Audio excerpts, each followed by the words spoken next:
आध्यात्मिक अनुभवों के सफर में आपका स्वागत है।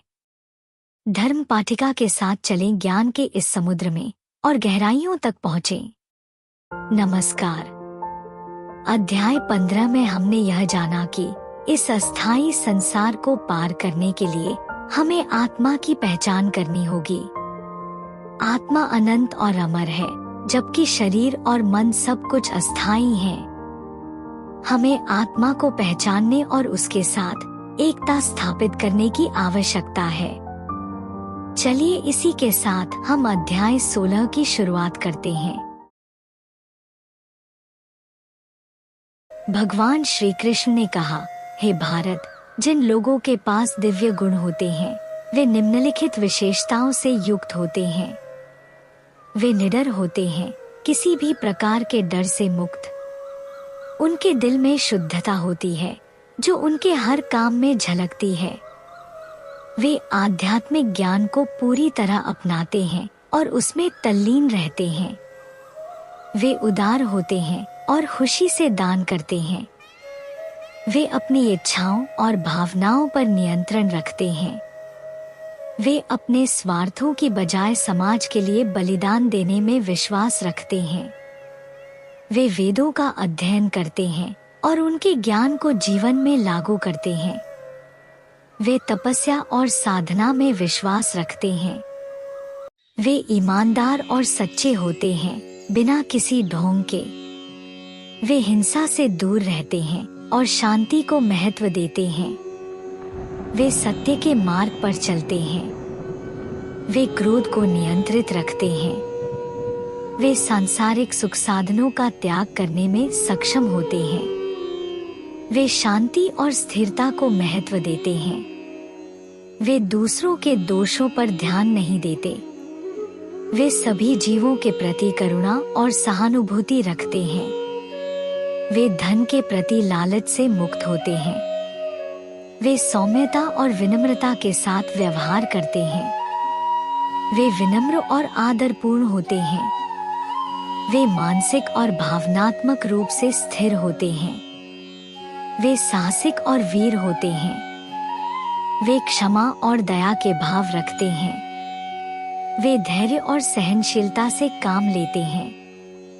वे शारीरिक और मानसिक स्वच्छता को महत्व देते हैं।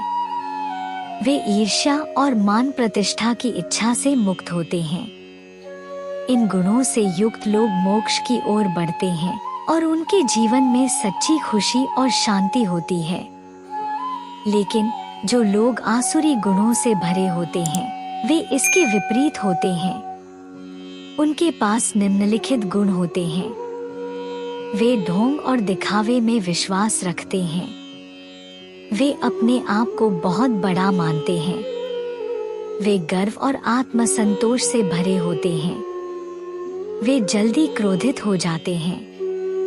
वे निर्दयी और अमानवीय होते हैं।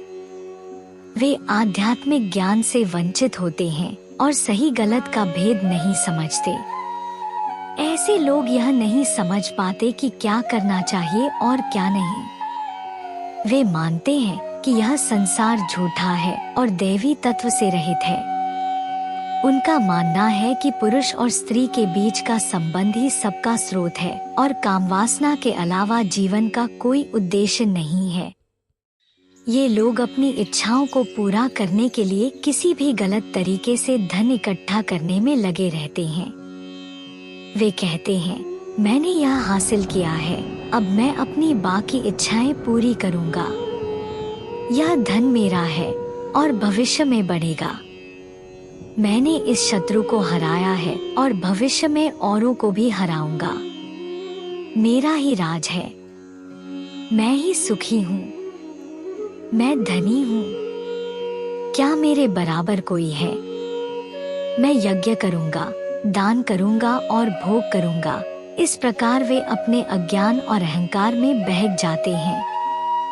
असुरों के मन में भ्रमित विचार होते हैं और वे मोह के जाल में फंसे रहते हैं।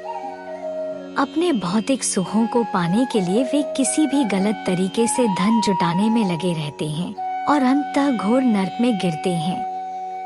अपने आत्म महत्व और धन के नशे में डूबे होकर वे केवल नाम मात्र के लिए यज्ञ और धार्मिक कर्म करते हैं, लेकिन सही तरीके से नहीं।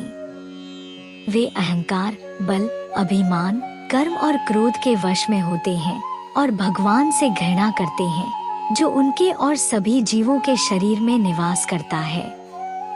ऐसे ईर्ष्यालु और क्रूर लोग बार बार जन्म और मृत्यु के चक्र में फंसते हैं और हमेशा दुख भोगते हैं। वे सबसे अधम स्थिति में गिरते हैं।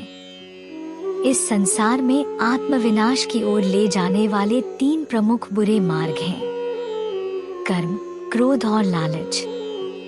इन तीनों को छोड़ देना चाहिए, क्योंकि ये आत्मा के विकास के सबसे बड़े विघ्नक हैं।